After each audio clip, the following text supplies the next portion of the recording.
They hanged my friends for their land. I made them pay in blood.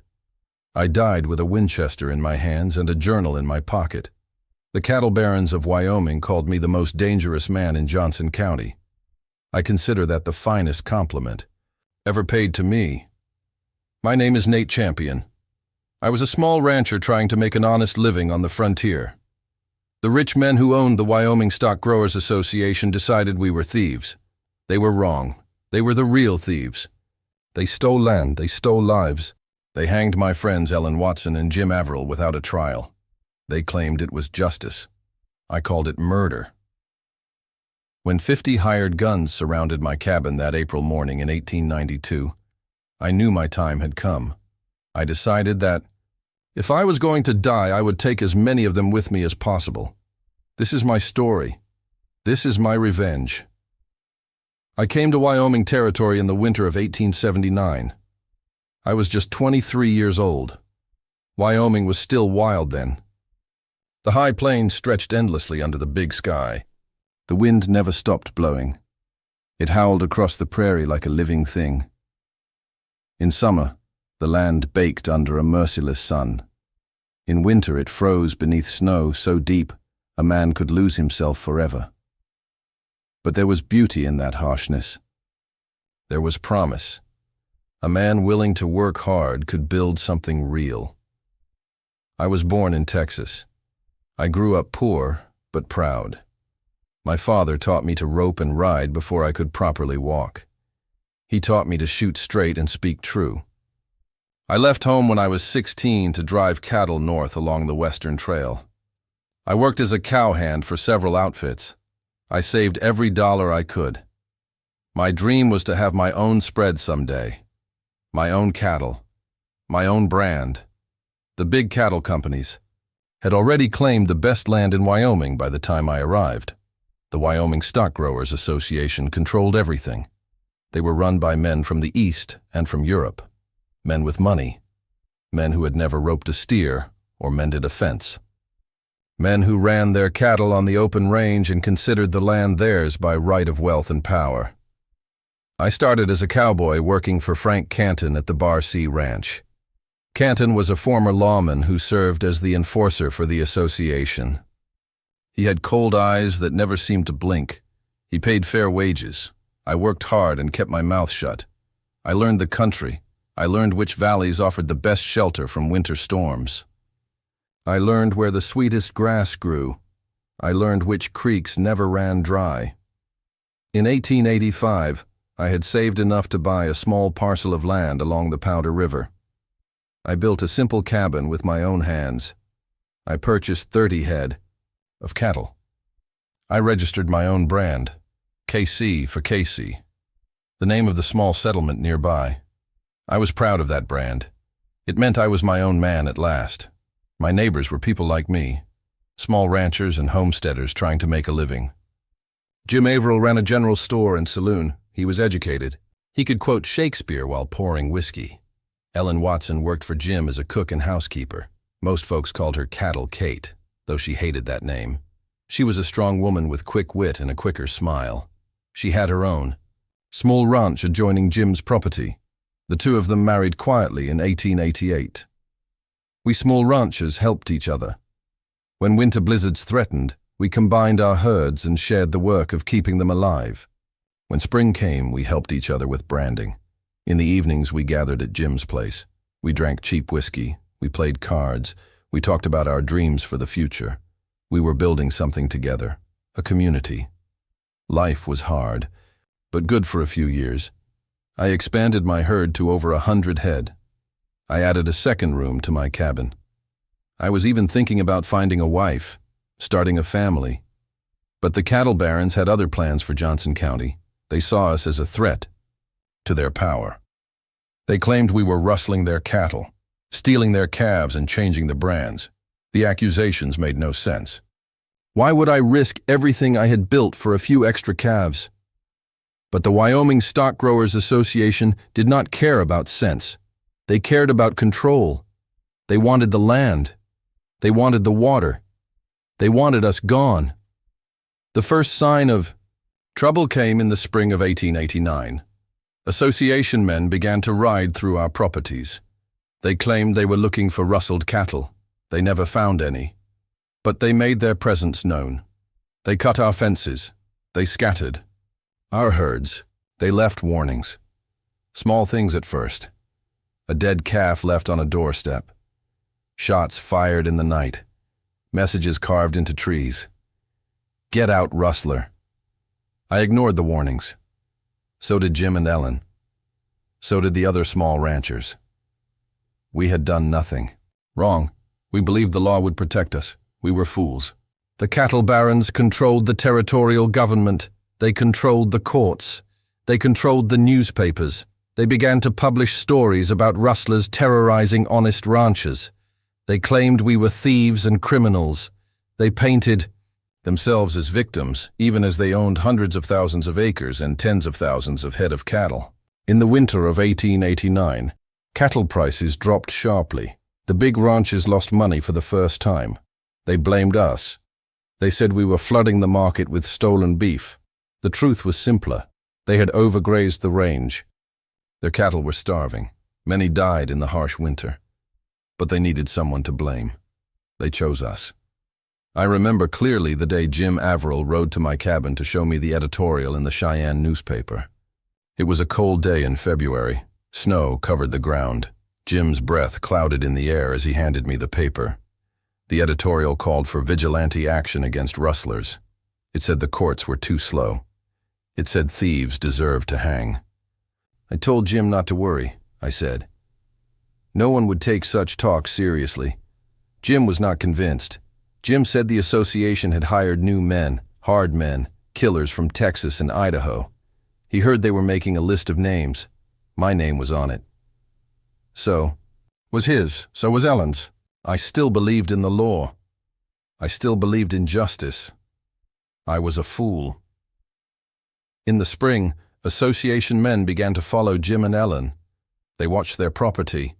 They counted their cattle. They made accusations in town.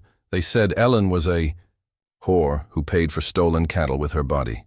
They said Jim was a thief who sold whiskey to Indians. Ellen and Jim tried to fight back legally. Ellen filed a claim for additional land that bordered association property. Jim wrote letters to the territorial governor complaining of harassment. He wrote editorials in the small local paper defending the rights of homesteaders.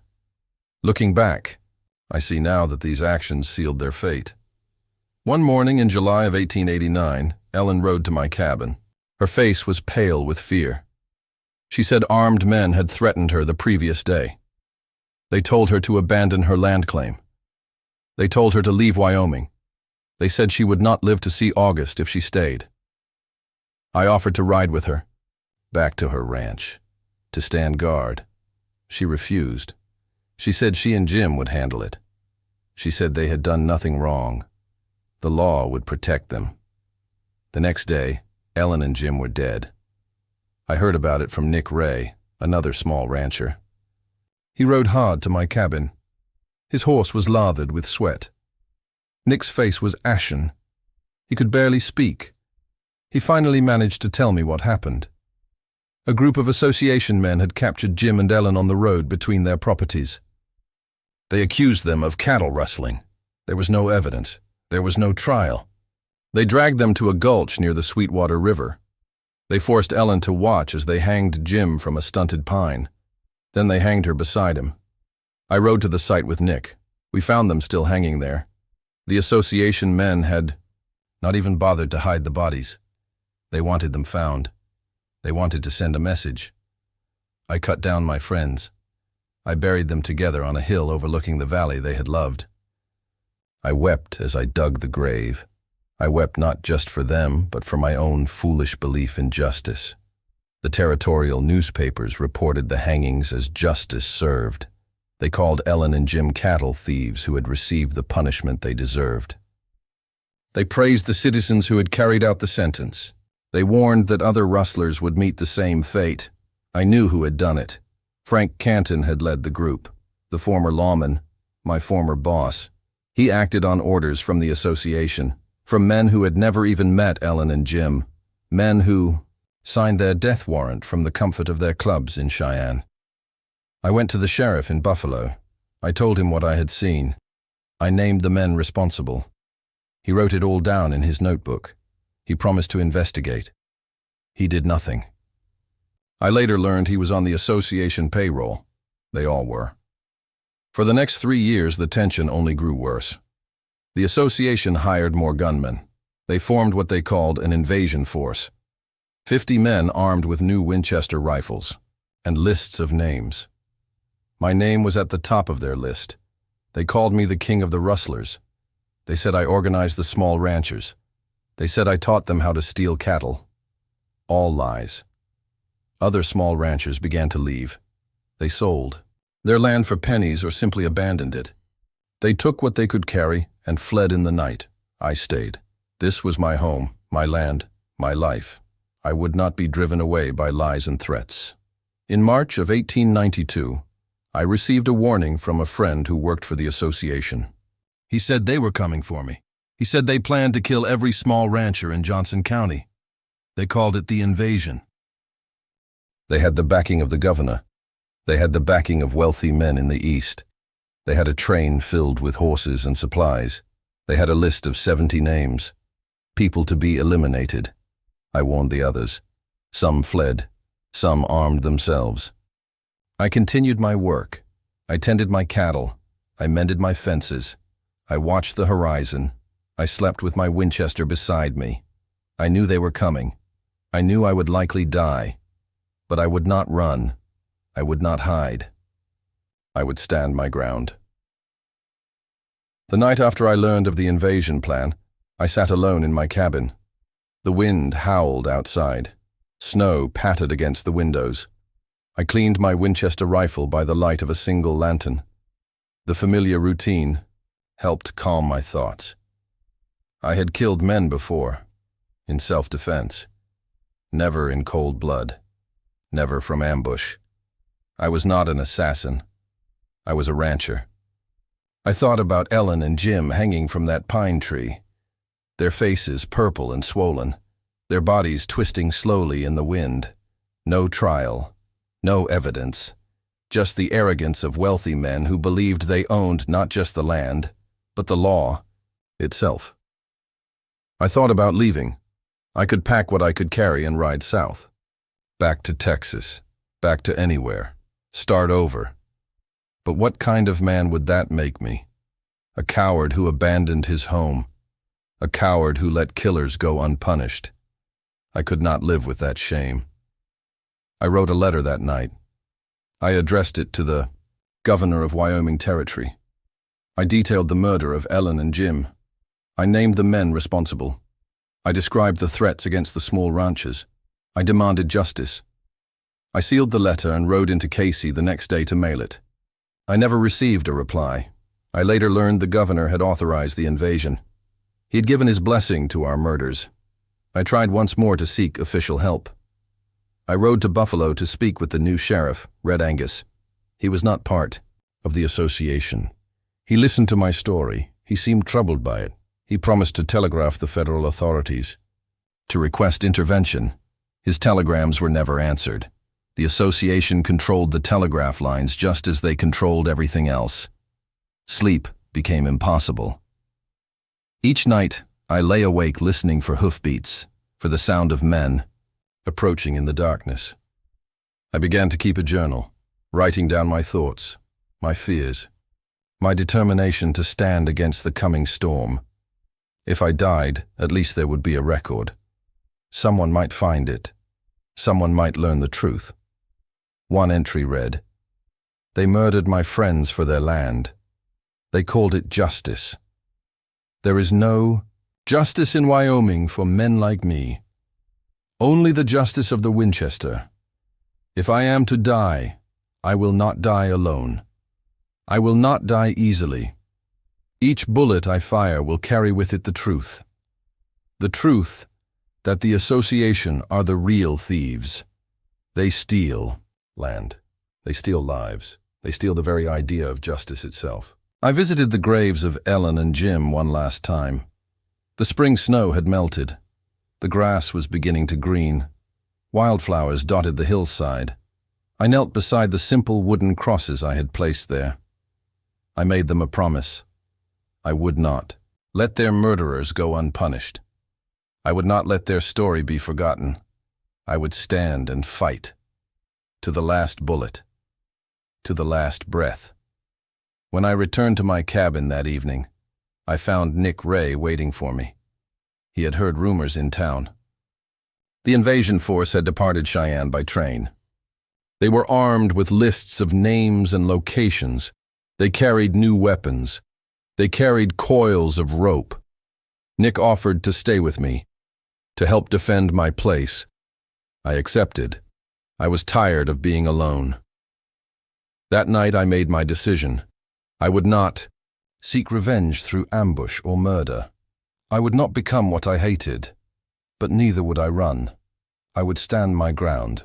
I would defend my home, and if the association men came for me, I would make them pay such a price in blood that the world would finally see them for what they were. Murderers hiding behind wealth and influence. In that moment, a strange calm settled over me. The fear faded. The anger remained, but it was cold now, focused. I would likely die in the coming days. I accepted that. But I would die on my terms. I would die fighting. I would die revealing the truth. I had one advantage. I knew the country better than the invaders. I had ridden every canyon and coulee. I knew where a man could hide. I knew where a man could fight. I knew where a man could die well. My cabin on the Casey Ranch was sturdy, built of thick pine logs. One door facing east, 2 windows, one on the north wall, one on the south. A root cellar accessed by a trap door in the floor. It was defensible, but it was also a trap. A determined force could surround it, could set it ablaze. I needed to prepare. Nick and I spent the next day fortifying the cabin. We stacked firewood against the walls to create additional protection against bullets. We filled every available container with water in case of fire. We moved my small herd of cattle to a distant pasture. We brought my best horse into the corral behind the cabin, an escape route if one presented itself. We took inventory of our weapons and ammunition. I had my Winchester rifle, 40 rounds for it. I had a Colt revolver, 20 rounds for that. Nick had similar armaments, not enough for a prolonged fight, but enough to make them remember us. We discussed strategy late into the night. We would not fire first. We would demand to know their business. We would demand to see legal papers. We would make them declare themselves murderers before the world. If they attacked, we would defend ourselves. We would aim for the leaders, Frank Canton if he was present, the wealthy ranchers if they had the courage to come themselves, which I doubted. I sent a message to Buffalo, to Sheriff Angus. I told him of our suspicions. I asked for protection, for legal intervention. I knew it was futile, but I wanted the record to be clear.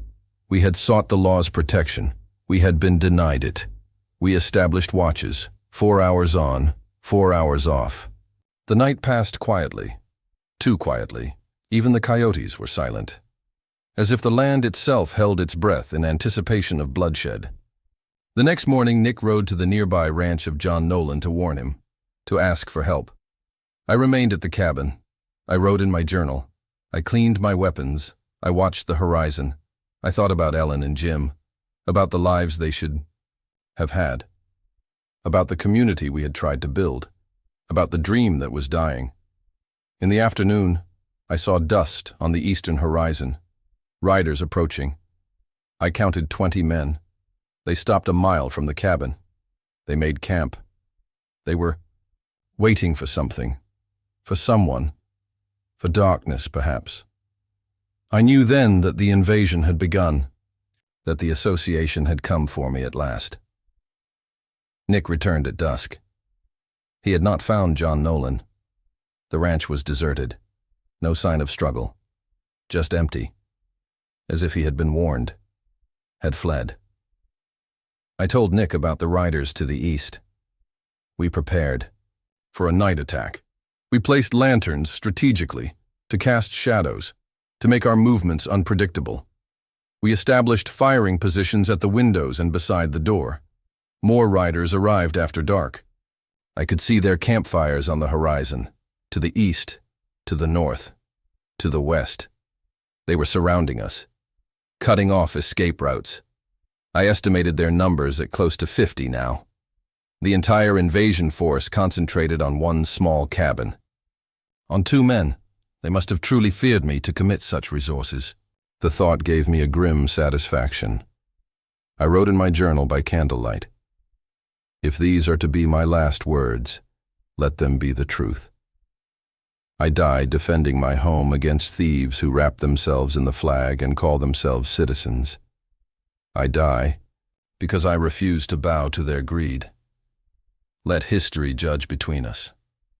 We took turns sleeping that night, though sleep was little more than brief moments of unconsciousness between startled awakenings. The wind carried sounds from the association camps, the whinny of horses, the murmur of voices. Once, clear in the night air, laughter. They were anticipating the morning, anticipating our deaths.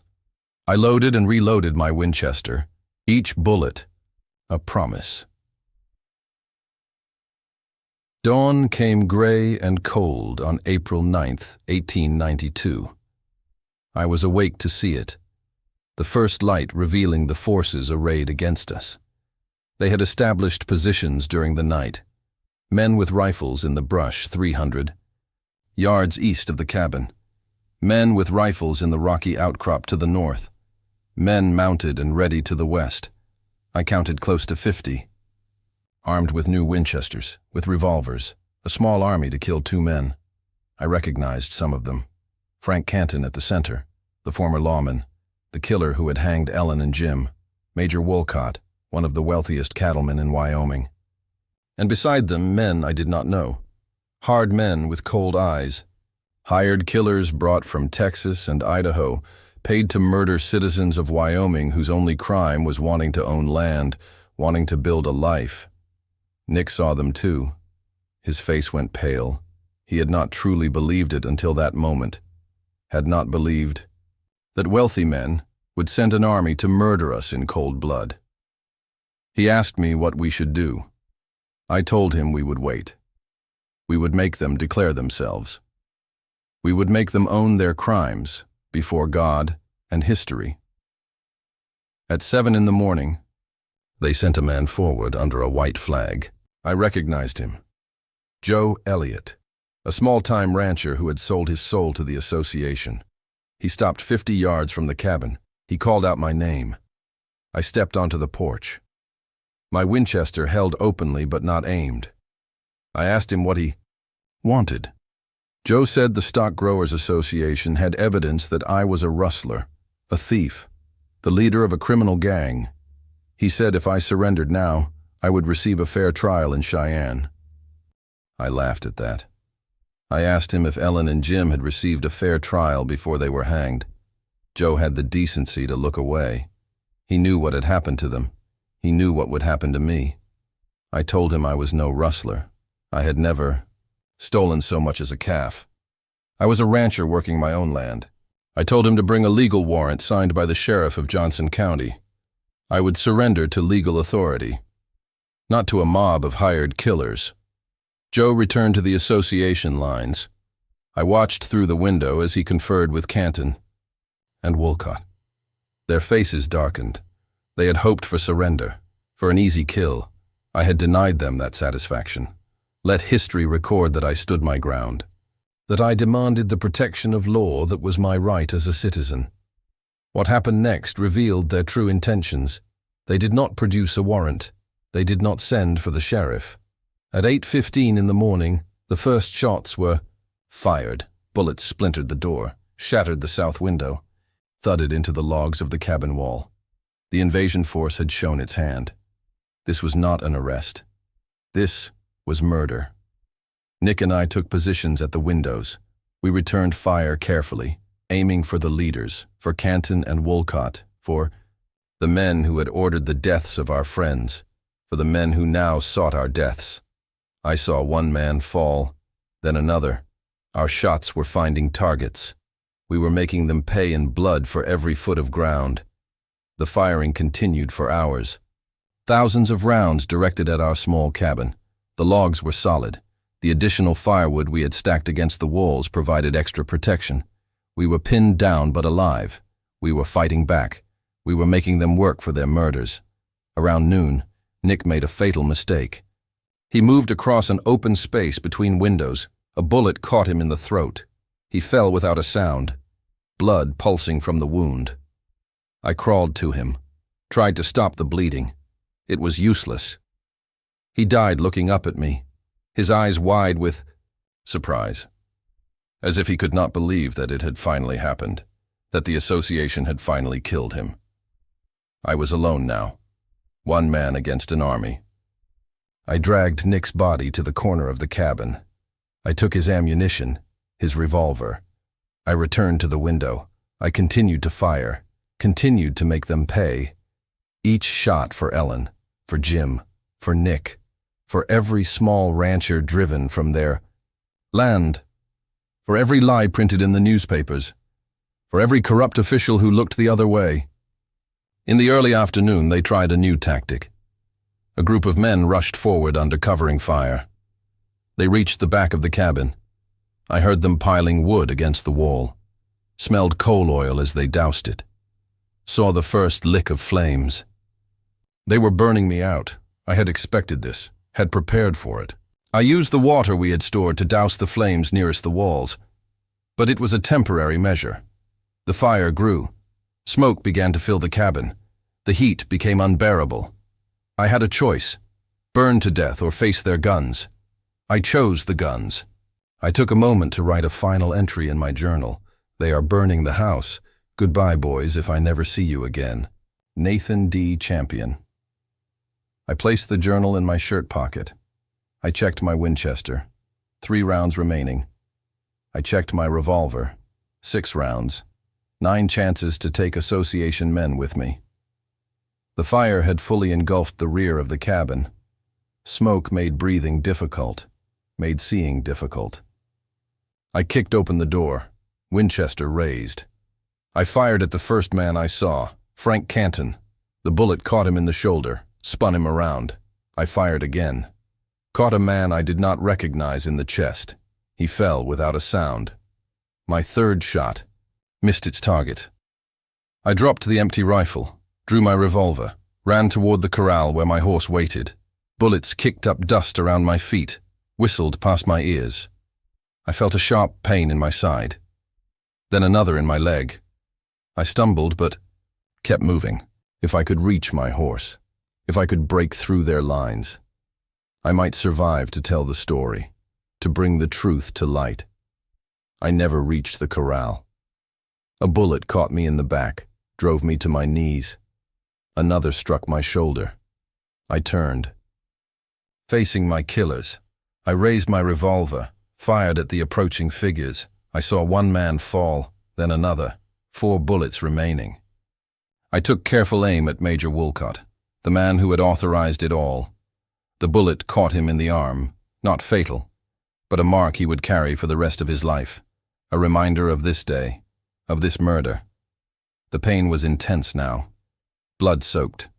My shirt pooled beneath me on the ground. My vision began to blur. My hand trembled as I tried to aim. 2 shots left. I saw Frank Canton approaching, his arm hanging useless at his side where my bullet had struck him. Hate distorted his features. I aimed carefully, squeezed the trigger. The bullet caught him in the leg. He fell to one knee, but he kept coming, dragging his wounded leg behind him. My final bullet, my final message to the world. I raised the revolver, aimed at Canton's face. My vision swam. Darkness crept in at the edges. I fired. The bullet grazed his cheek, drew a line of blood from ear to mouth, a scar he would carry forever, a mark of Cain to identify him as a murderer. Then my strength failed. The revolver fell from my fingers. I collapsed onto my back, looking up at the Wyoming sky. So blue, so vast. I heard Canton standing over me, heard him curse me, heard him call me a rustling dog. I smiled. I had hurt him. I had marked him. I had made him pay a price in blood and pain. It was not enough, but it was something. Canton raised his revolver, aimed it at my head. I did not close my eyes. I wanted him to see me watching. I wanted my face to haunt his dreams. The last thing I heard was the crack of the gun. The last thing I saw was the blue Wyoming sky. Then darkness. I died on April 9th, 1892. But my story did not end there. My body was found by Sheriff Red Angus and a posse from Buffalo who had heard about the invasion. They found my journal in my pocket. They read my final words. They saw the truth of what had happened. The invasion force retreated to an outbuilding at the TA Ranch. They were surrounded by hundreds of angry citizens of Johnson County. Telegrams were sent to the governor, to Washington. The invaders were saved from the justice they deserved by the arrival of the United States cavalry. They were taken into protective custody. Not a single one ever stood trial for the murder of Nick Ray, for my murder, for the murder of Ellen and Jim. But something changed after my death. My journal was published in newspapers across the country. People read my words. They saw the truth of what had happened in Johnson County. They saw the greed and arrogance of the cattle barons. They saw the corruption of the territorial government. Public opinion turned against the association. Frank. Canton lived the rest of his life with the scar on his face, with the knowledge that I had marked him. Major Wolcott never regained full use of his arm where my bullet struck him. The Wyoming Stock Growers Association lost its power, lost its control over the territory. The small ranchers returned, built their homes, raised their cattle, created the community we had dreamed of. I did not live to see it, but I helped make it possible. My stand at the KC Ranch, my refusal to surrender to injustice, my determination to make them pay a price in blood. These things became legend in Wyoming. They called me the bravest man in Johnson County. They said I had fought 50 men alone. They said I had killed 5 before I fell. The truth is simpler. I was a man who believed in justice, who refused to be driven from his home by lies and threats, who stood his ground against overwhelming odds. My revenge was not in the men I wounded or killed that day. My revenge was in the truth that emerged from the smoke and blood. The truth that exposed the cattle barons as the real criminals. The truth that eventually destroyed their power.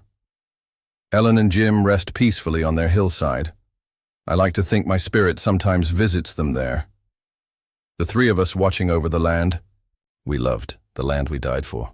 The land that eventually knew justice because we refused to bow to tyranny.